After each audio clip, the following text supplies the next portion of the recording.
every day. Exactly. All right, I will call the meeting to order. Please stand for the pledge. I Pledge allegiance to the flag of the United States of America and to the republic for which it stands, one nation, under God, indivisible, with liberty and justice for all. We'll have roll call, please. Councilmember Wallers? Yes. Salvi? Yes. Miller? Yes. Tillotson? Yes. Mayor Dees? Yes. And citizens' comments. Elizabeth is here to talk to us about the coalition. And welcome. Yeah, welcome. If you want to stand closer to the mic, you don't have to talk right into it, but Okay, I think my voice projects pretty well too, but thank you, Mayor and members of the council for allowing me to come here. I think most of you know me, but for those who don't, Elizabeth Wakefield with Coalition of Greater Minnesota Cities. We are an organization of, we're up to actually 110 cities. This is inaccurate. We added Proctor within the last 2 weeks. So the cities, our organization has been growing, but I'm happy to say, and you probably know this, Morris has been a longtime member, an active member. In fact, I just saw Blaine 2 weeks ago at our conference. But we're united around issues that impact Greater Minnesota, particularly local government aid, but other issues including environment, economic development, annexation, land use, and labor and employment. It's been an unusual year in many, many ways, and it holds true for the legislature. In fact, this month, August, is the first time in 20 months that the legislature has not met, which is kind of a relief to all of us lobbyists, let me tell you, but that's been very unusual. And apart from the regular sessions, there's also been, there's special sessions every month, so a lot of activities that we weren't typically engaged in, everything from, trying to focus on making sure that bonding bill got done last year, disbursing of federal funds, and whatnot. There was some thought that maybe last fall's election might have an impact on that, but quite frankly, even though there was a change at the national level, at the state level, the control of both the House and Senate remained the same. But the pandemic and the police protests in the Twin Cities did make other topics we weren't expecting to be sort of impactful at the legislature, including police reform and the governor's emergency powers. Those are something that we didn't directly engage in, but did have an impact on how long it took to get things done. Legislating during the pandemic, it was different. The Capitol was closed to the public until June. I finally got to go in there when they had that special session. House and Senate office buildings are still closed. No in-person committee meetings, very few in-person legislator meetings. In fact, I think the only legislators I saw in person were my own, and that's because they live in my neighborhood.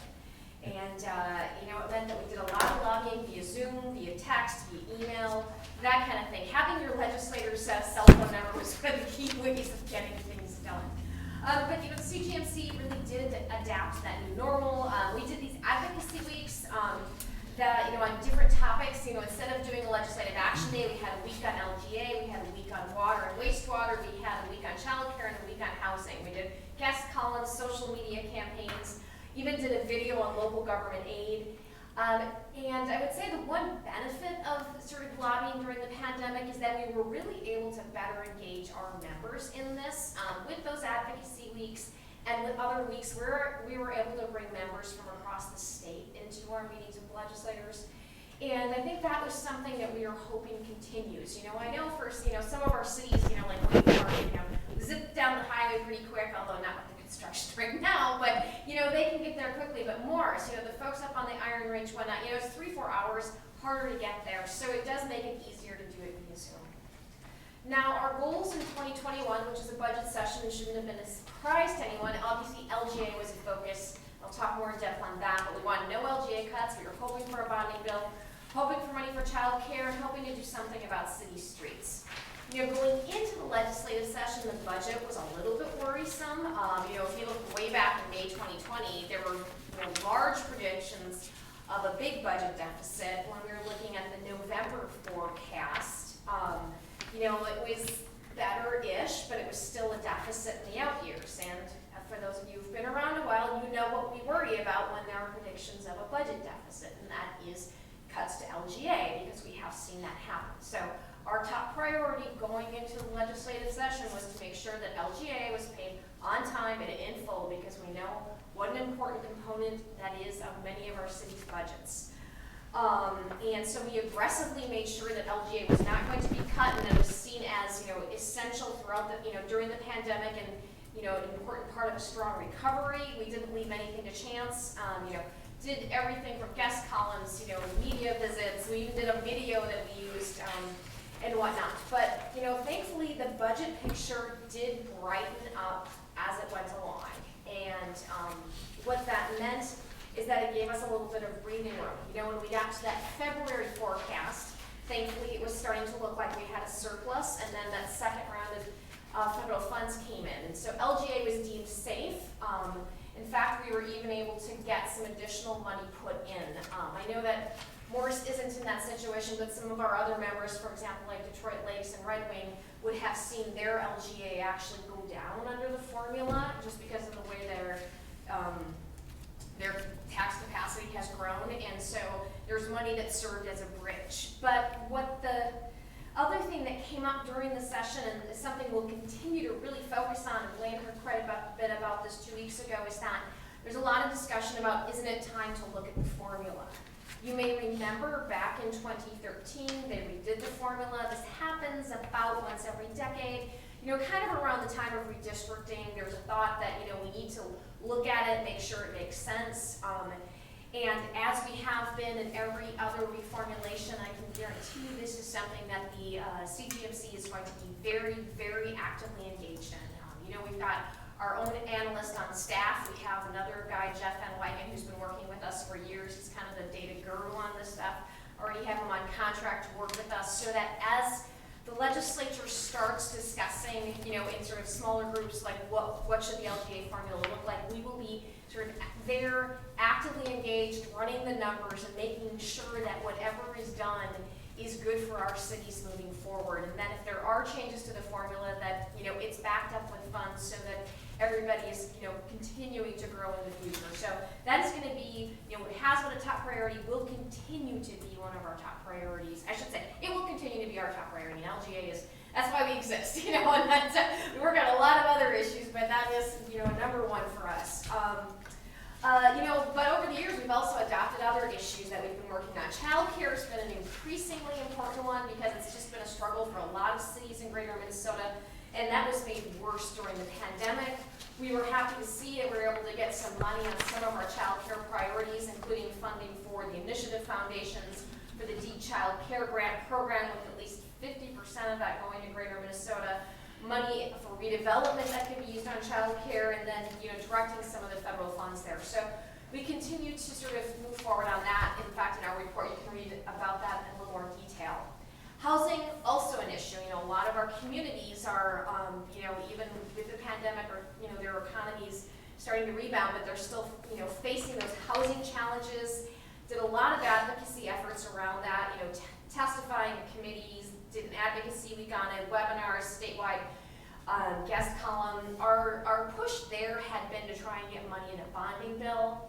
And as you may recall, we had a bonding bill in October, but we did not have one this year. And so there was not a lot of new money for housing. It will be, again, something that's a priority for next year. And I'll also mention that we've also continued to be supportive, particularly with our partner GMNP on broadband. This year was the biggest sort of investment we have seen for broadband in greater Minnesota. And that's something, again, we've been hearing about from some of our members, and particularly through GMNP, we'll continue to work on that. Then on to everybody's favorite topic, or at least my favorite topic, wastewater, and I jokingly say that because that's what I lobby on. But you may be familiar with PFAS, which are perfluoroalkyl substances. It's what makes your firefighting foam work, makes your Teflon pan not stick. Problem is, it also causes health issues if it gets into your drinking water. If you have any questions about that, you could ask Bemidji. The challenge is, it's expensive, as Bemidji is experiencing, to get it out of your drinking water, but nearly impossible right now to get it out of your wastewater. So we're concerned about it on both ends. We obviously don't want our citizens suffering the health consequences, but we don't want our wastewater operators stuck, dealing with a problem that they can't solve. So we actually partnered with the league and came up with our idea for a way to tackle it at the source, and drafted some legislation called the Municipal Source Reduction Initiative, which we got passed. and funded that will help identify the sources and try to find ways to keep it out of wastewater. Stop the problem before it starts. We also spent a lot of time on defensive lobbying. There were some efforts, well-intended, but would have been problematic around sort of some of the liability for PFAS, and we were able to sort of stop, additional liability being placed on PFAS, or being placed on cities. Now, chloride, I don't need to tell more, more is a lot about the chloride problem, but it is something we continue to push on money for grants for our cities to help, optimize and remove water softeners, work to get more money into the point source implementation grant program this year from the Water Legacy Fund. I know that's something you folks have used in the past. A lot more I could talk about on wastewater, but I won't bore you, and there is a report on it in the handouts. Bonding, again, big issue, something we're always pushing on, both for specific project or specific sort of programs, as well as just making sure that we have bonding bills that, give sort of equal amount, give Greater Minnesota their fair share. And 2020, I couldn't stop, won't stop. That was something that because I do a lot of bonding work, we worked on right up until October. We had hoped it would get passed, last May. It took until October to get it done. A lot of funding for, CGMC priorities, including top amounts of money for water infrastructure, money for the BDPI. The challenge was, however, because it passed so late in October, we were hoping to get another bonding bill done in 2021. But with that sort of late bonding bill, it was really hard to get legislators engaged on that this past spring. It might have been different if we were in person, but I don't know. So there wasn't a bonding bill done this year. The gears are in the works for doing one next spring. There's a possibility of one in September, but I'll be honest, I don't think that's going to happen. We're going to continue to be active on it, though, leading up to and through next session, both to make sure that there's money going to the programs that benefit Greater Minnesota, as well as making sure that that there is money just in general going to Greater Minnesota projects. And I just realized I accidentally left 2 slides off of here that affect you, but we did get more money into the smaller cities. Actually, are you under 5,000? You're just over 5,000. Yep. Oh, that's right. So you're not affected. So never mind. I did take them intentionally. Transportation was one of those ones where there was some additional money for it, but we are going to continue to push next year for more money. Looking ahead to 2020, we're starting to lay the groundwork for the 2022 session. As I mentioned, LGA is going to be looked at. We're starting to already focus on that. Large bonding bills a priority. Redistricting is on the horizon. We will be sort of engaged in watching on any legislative efforts, but I'll be honest, with a divided legislature, it's hard for me to imagine that it's not going to get decided by the courts. But again, it's something we will be watching it and engaging on. And it will also be an interesting year because all legislative seats plus the governor's office will be up for election. And when you have that kind of situation, it also impacts how things get done at the legislature. Hoping it means they're more likely to do a bonding bill because that tends to make things popular. But that also will affect anything that gets done. Just upcoming events, we've got our fall conference in Wilmer for any of those that you can make it, and our most popular event continues to be Legislative Action Day. I think that the last time we had a real one was literally 2 days before the state shut down in 2020, and we're hoping to come back, and be in good form with lots of folks in next March. Want to thank you. I know that was a lot of information, and also knowing that part of what's standing between you and the county fair, but I want to thank you again for, like I said, Morris has been a strong, member of our organization. He hosted candidate forums. Blaine is he is a great resource for me. It has been, he serves on several committees I work with, and it's just been real helpful. So, big thank you to all of Morris for your continuing efforts. And are there any questions? No, You just had an interest in the PFAS or the firefighter foam, those types of things that are in our water system that we can't get out once it's in there, it sounds like. Yeah. But is there anything being done or worked on, like with the firefighter foam, on trying to eliminate or restrict? On the firefighting foam, my understanding is that they're eliminating, like on something like that, what they're really looking at is source control, and I can't tell you sort of at a manufacturer level sort of what they're doing, but my understanding is that like for practices and stuff like that, it used to be mandated that it was used, so some of those mandated uses are being pulled away. I mean, Bemidji ran into the problem because they were literally doing firefighter training at their airport, literally on top of their wells, and that's why it was seeping in. So it's looking at, and that's kind of what our source initiative was about, is, you know, there's bigger issues of like, how do you, you know, from a manufacturing level and whatnot, how do you deal with that? What we're trying to focus on is, how is it getting into our individual systems, and how can cities identify that and try to work with businesses or work with others to keep it out of their systems. I mean, we are seeing, I'll be honest, I was surprised to see some legislation passed this year that basically was phasing it out in composting, you know, compostable materials. Like a lot of, you know, you go back, you know, a year or two ago even, you know, a lot of the, you know, the just different plastics and things that you get that are, you know, compostable. And the problem with them is the reason they have a sort of solid form is because they've got PFAS in them. So, you know, Minnesota is basically eliminating sort of the use of PFAS in there. So there are efforts in some products to sort of get rid of those. We're trying to identify, you know, like help, you know, basically develop resources so cities can identify, you know, which of our businesses or, you know, household uses might be contributing to that, and trying to keep it out that way. We are hoping that, I mean, the right now where we've seen the biggest problems have been, you know, like the situation Bemidji had, or the situation they had in the Eastern Metro area. You know, in Eastern Metro, that was because they had, you know, literally the plants where they were manufacturing this stuff was dumping into their water. But they also know that it, like, even small amounts, it can be harmful. So that's why we're trying to like identify it and work on strategies to stop it. So it's a complex problem. Yeah. Thank you. Yep. Any other questions? Thank you, I was just Elizabeth. going to say it was a great conference, and the governor was a speaker there in Alexandria, and it sounded like he was interested in putting more money into LGA. But the formula has always been kind of an issue, and so they want to look at it and see and make sure it works for everybody. And at the same time, you know, there's a really good legislative panel, you know, and it's always fun for me when somebody from the metro area is on a legislative panel and you get a shout out for Morris, because two of our kids went to college out there and just loved the community, and it's like, well, that works for me. You know, having a friend in Hopkins, Minnesota, that's thinks about Morris when it comes to LGA. And who's also the chair of the property tax committee. Chair of the property tax committee, so that helps. Yeah. But that was very good to be back together and have a chance to meet with people and just talk about issues. Well, thanks again. Like I said, Lane's been a big help. If any of you want to get involved in any of our committees, we'll be sending out notices in the in-brief later in August, because we'll start working on our policies for next year. You know, I know y'all love wastewater, so if you want to join the environment committee, let me know. Thank you. Thank you. Elizabeth. Thanks, Elizabeth.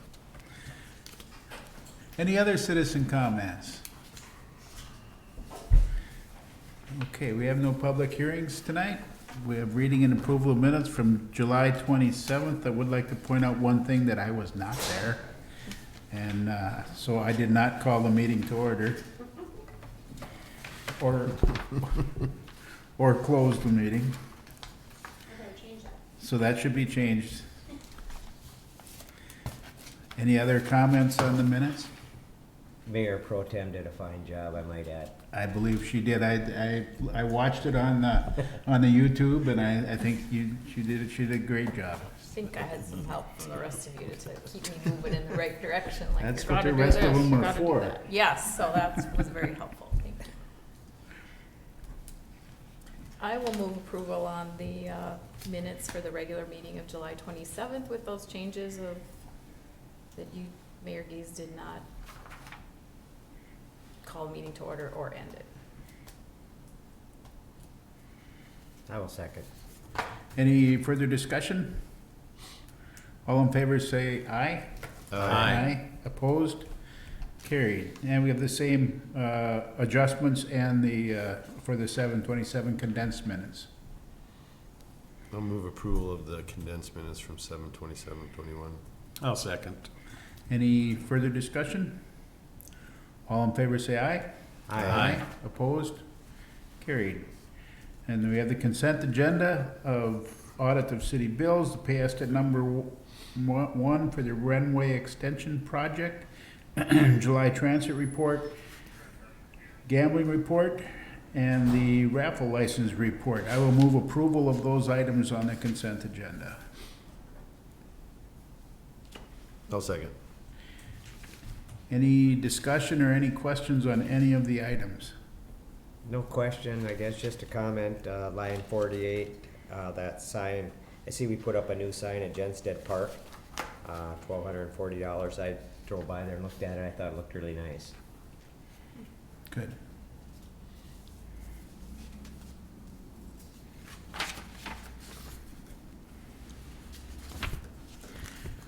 Any other comments or discussion? Transit's almost caught up in 21 to 20. I imagine next month we'll go blasting right by it though. Hearing no other discussion, all in favor say aye. Aye. Opposed? Carried. Ordinance and resolutions, we have resolution updating the updated Title VI Civil Rights Program for Morris Transit. Yeah, and Whitney couldn't be here tonight, but I don't know that there's any major changes at all to this. This is just a requirement that we have with the federal funding for the transit system, that we have to have this in place. We do this every once in a while? Every once in a while, yep, when they require us to. And it was really minor things like changing back the title, the last time we did that, just really minor things. More of a housekeeping thing.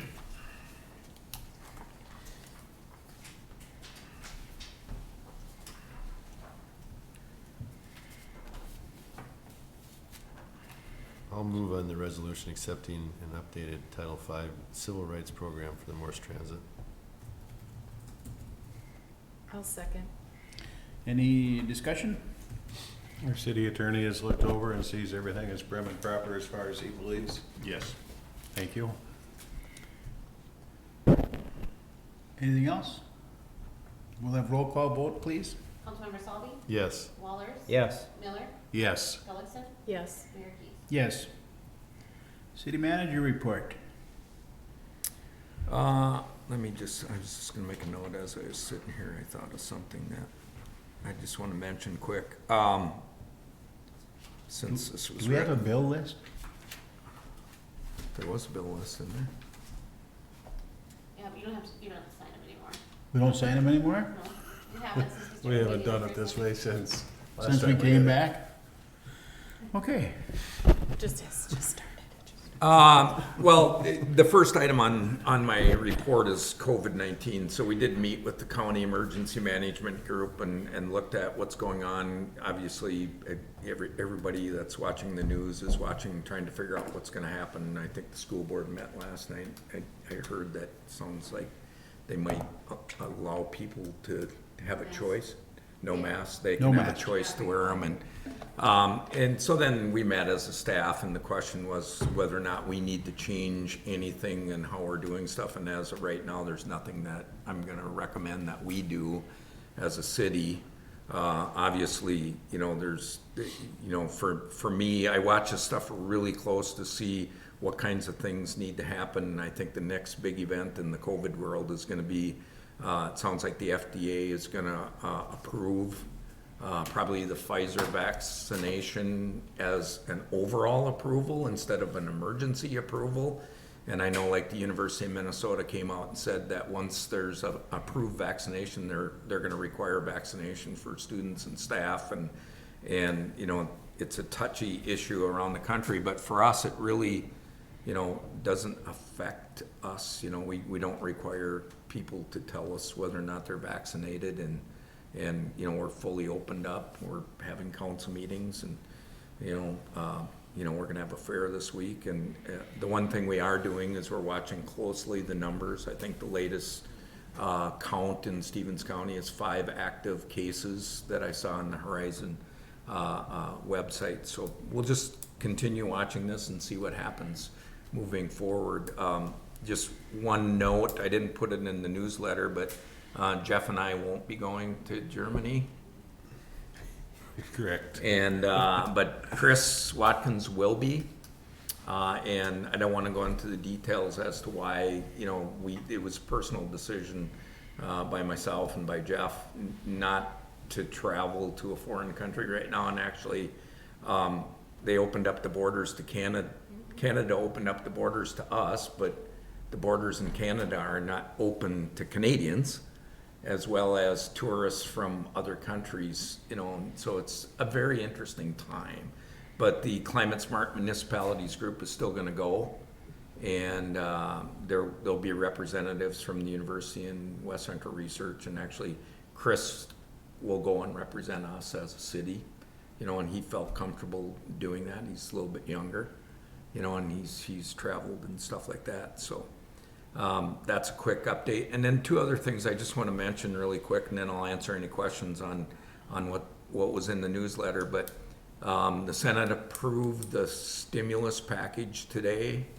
I understand they voted, the U.S. Senate did, and the big thing about that is we're watching that really close to see how much infrastructure money starts trickling down once that's approved, because we know and understand that in the CARES Act money and in the federal American Rescue Plan money, the state got money and they trickled it down further down to communities and counties and townships, and it could possibly be that's what's going to happen. There's a lot of money. It's like 1.3 trillion, and then the follow-on is going to be the next federal package that's going to involve money for all kinds of things, because I think that one's going to pass probably shortly after this one does, if not at the same time in the House doing it, or the Senate will probably do that one 50-50. But that's something new that's happened. And the last thing I would just mention is it's my understanding that as of the 16th of August,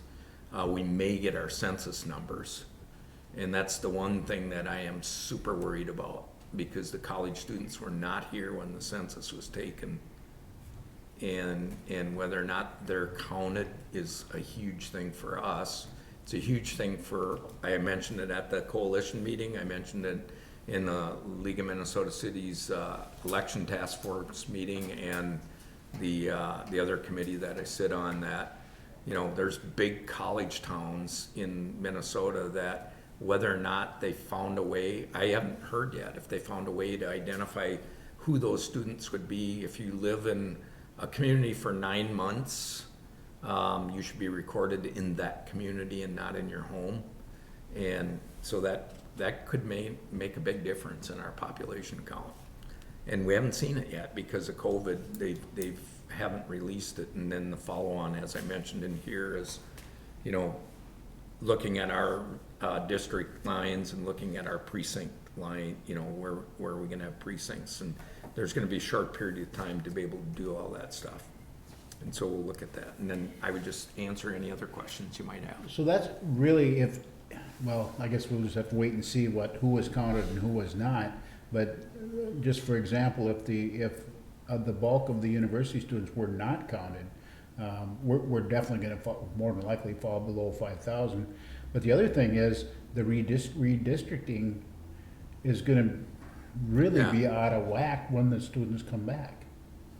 If we Right. use the 2020 census. Yeah, so, I have not heard from anybody. It's like nobody knows, because the census numbers haven't been released yet, exactly what they look like. Normally what happens when the census numbers come out is you're gonna get, and actually I did get some information off the league site, that you will get a PDF document that's block by block that shows how many people are in that block. And typically you'll print out a map and it'll show you exactly all the properties that have people living in them, and you'll be able to see. But we know that, a third of our community is rental property. And if all of a sudden you see, large numbers where there's nobody living in these places, it's gonna stand out. But, like I said at the coalition meeting, we're maybe 1,400, 1,300. There are some students that are living here. There are some students that drive in, you know, that come to the college. But St. Cloud State's what, 20,000? Mankato, Moorhead, Duluth, Bemidji, all these places that have large populations of students. I don't know how they handled it. I know the state demographer's office indicated that they're gonna be working with the campuses to look at counts, but whether or not that gets down into residential houses and things like that, I don't know. So as soon as I find out, I'll let you know what that looks like, because that's the magic number that we're looking for. And what I suggested is if something doesn't look right, then the league and the coalition and the legislatures might have to step in. Elizabeth mentioned that you know, there was some extra money that was put into the legislation for communities in Minnesota with regards to LGA, and that's because big utilities have challenged in court how much of their property and equipment and stuff is taxed. I don't know if Stevens County has a big issue. been an issue. But and so they've won in court, so these communities have lost revenue. And then, you know, part of the whole process of LGA is population, but it's also property value. So when you lose property value and yet your population is going up or whatever, it got to be a problem. And then redistributing LG, there's actually new cities in Minnesota that pop up every once in a while, and they wind up, that's why we had to wait so long for the American Recovery money to even, well, we never did get a list. We just got a check. But they had to recalculate it because they missed a bunch of new cities that had to be included in the distribution of all that money, and they finally went back and did that. But so that's what, you know, we're working on budgets, but that's the big one that I'm looking for, is what the census looks like, because that's going to drive some work that we have to do here in the next few months leading up to next year's election. Blaine, you had indicated that you've been getting inquiries into the water, bringing water and sewer out to the residents out there that were annexed in on East 7th Street. Is it quite a few, or is it just one person or two, or? No, I think over the years it's been probably a dozen people. You know, and what happens is anytime anybody has a septic tank issue, they'll call, and that's what happened this last time. And it's like, well, what are you going to do to bring water and sewer to us? And you know, really quickly, you know, we look back and, you know, there was maybe a misunderstanding by some people that we were going to bring them water and sewer. You know, but actually the agreement that was made at the time the annexation was done was that we wouldn't force them to take water and sewer for a period of time. But then in order to bring water and sewer out there, and Jeff Kuhn's working on it, and actually I talked to him yesterday because we went and looked at a couple different things, you know, that we're working on locally here, and I talked to him about it. But I think what we want to do is officially establish that project that would start looking at the engineering to bring that water and sewer out there, and he's identified some federal money that potentially we could get our hands on in 2023, you know, that we could utilize to do that project. And at the same time, I'm thinking there's going to be some more federal money that's going to start coming through all different kinds of channels with roads and bridges and infrastructure and all that kind of stuff. And that's the time to probably look at doing that project and finally bringing that all the way down 7th Street and out across Highway 28 and start building that loop out there, you know, so that everybody can start hooking up in the future. But, you know, what I tell people is you have to pay for it. Everybody has to pay for it. You know, that's the way it works. So we'll put it in, but then there has to be these plans on how to get it into those you know, if there's just one house, that's pretty easy. But if there's a cul-de-sac going back and the water's in the backyard and the sewer's in the backyard because that's where they have their well and septic system or however they're set up, you know, it takes a little bit of planning on how to do that. But, you know, probably, like I said, probably over, and it's not just 7th Street, it's out by Pomni Terra too, where at one point, I think we had 4 properties that were looking at septic tanks. And there was no interest. They actually started a petition, but they couldn't get enough people to sign it to start the work, you know, because we'd have to do an assessment project to do it.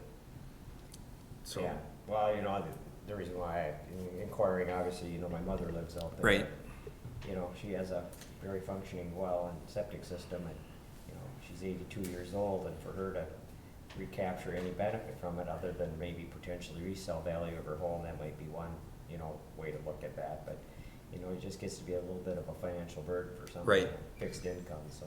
well, and that's what we have to do is we have, you know, if somebody just put in a brand new septic tank, it's gonna be a real hard sell to assess them for water or sewer, you know, and that's one of the things that we have to factor into the calculations.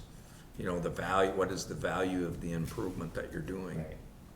You know, but then, you know, Riley's wanna be on it, and you know, there's a whole new neighborhood out there that's wells and septic tanks.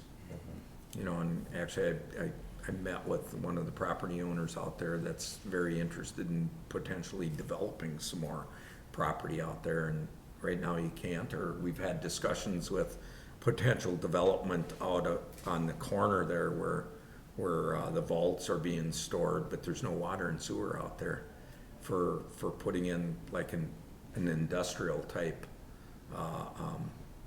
You know, the vault company would like to expand or rebuild, but they can't do it on 7th Street because of the current zoning. They can't do it out there because there's no water and sewer. You know, so those are things that we're taking a look at. All right, thank you. But don't be surprised if I come back to you probably in the next meeting or 2 meetings and say, let's establish the project. And then that gives us the authorization to start putting together some engineering and apply for grants. And it could be like with Oregon Avenue, we had that storm sewer project that was in the works. And they reached out and said, does anybody have any projects that they could use some federal funding, but you gotta be ready, shovel ready. Yeah, we're getting ready to do one. And so that worked out really good for us.